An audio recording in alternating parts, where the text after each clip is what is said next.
వరుణుడు కరుణించాడు. వాతావరణం మారడంతో ఏపీ తెలంగాణలో ఒక మోస్తరు వర్షాలు పడుతున్నాయి. ఎల్నినో ఎఫెక్ట్తో 2 నెలలుగా నైరుతి రుతుపవనాల జాడ లేకుండా పోయింది. అయితే తాజాగా వాతావరణంలో మార్పులు చోటు చేసుకోవడంతో కాస్త ఉపశమనం లభించినట్లయింది. మరో 3 రోజుల పాటు రుతుపవనాల కదలికలు ఇలాగే చురుగ్గా ఉంటాయని వాతావరణ శాఖ అధికారులు చెప్పారు.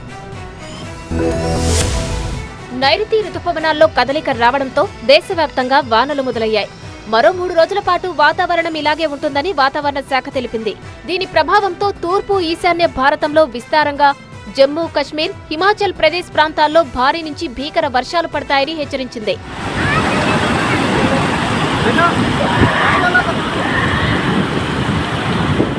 ఇటు తెలంగాణలోనూ విస్తారంగా వానలు పడుతున్నాయి. రాష్ట్ర వ్యాప్తంగా ముసురు కమ్ముకోవడంతో ప్రధానంగా ఉత్తర తెలంగాణ జిల్లాలో ఓ మోస్తారు నుంచి వానలు పడుతున్నాయి.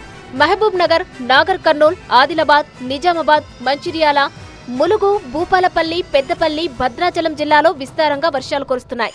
మంచిర్యాల జిల్లాలోని అక్కేపల్లి గ్రామ సమీపంలో వాగు ఉప్పొంగి ప్రవహిస్తుండటంతో అక్కేపల్లి, శివలింగాపూర్ గ్రామాల మధ్య రాకపోకలు నిలిచిపోయాయి.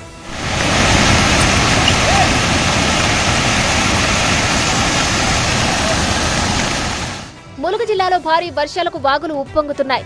బొగత జలపాతానికి వరద పోటెత్తుతోంది. ప్రమాదాలు పొంచి ఉండడంతో ఈత కొలనులోకి అటవీశాఖ అధికారులు పర్యాటకులను అనుమతించడం లేదు. తెలంగాణ ఛత్తీస్గఢ్ జాతీయ రహదారి 163పై తాత్కాలిక రోడ్డు తెగిపోవడంతో రాకపోకలు నిలిచిపోయాయి.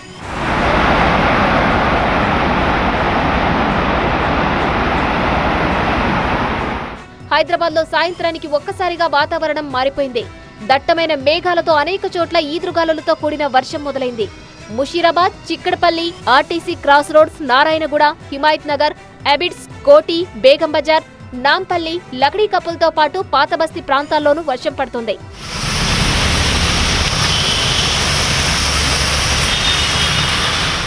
సంగారెడ్డి, రంగారెడ్డి, మెదక్లోనూ వానలు పడుతున్నాయి.